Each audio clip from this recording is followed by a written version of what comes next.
Doctor BR Ambedkar గారి పేరు ఎంతమంది వినుంటారు చెప్పండి.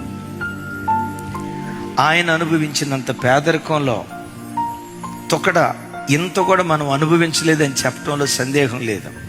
కానీ అద్భుతం తెలుసా, భారతదేశ చరిత్రలో ఈయనంత గొప్ప విద్యావేత్త ఆ రోజుల్లో లేరంట.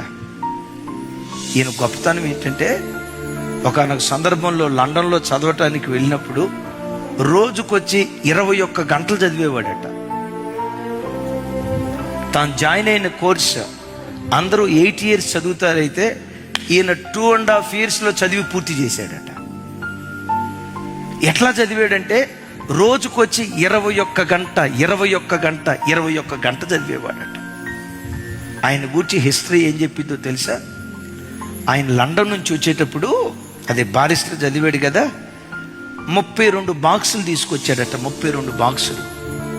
ఇంతకీ ఆ బాక్సుల్లో ఏముందని తెరిచి చూస్తే ఆ 32 బాక్సుల నిండా పుస్తకాలేనంట.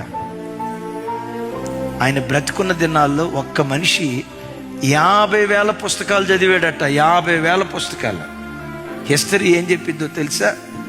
ప్రపంచ దేశాల్లో అతి పెద్ద ప్రైవేట్ లైబ్రరీ ఎవరిదై అంటే the great doctor BR Ambedkar గారిదట.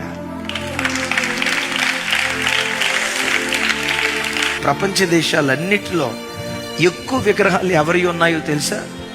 ఈయన విగ్రహాలు. ఉన్నన్ని విగ్రహాలు ప్రపంచంలో మరి ఏ న్యాయవేత్తకు అధికారికి లేవట. ఎక్కడో వెలివేయబడిన వాడు ప్రపంచాన్ని శాసించే స్థాయికి ఎదిగాడు. కారణం ఏంటో చెప్పమంటారా? జ్ఞానం. ఆ జ్ఞానం ఎలా వచ్చింది? కష్టపడి చదువుకున్నాడు.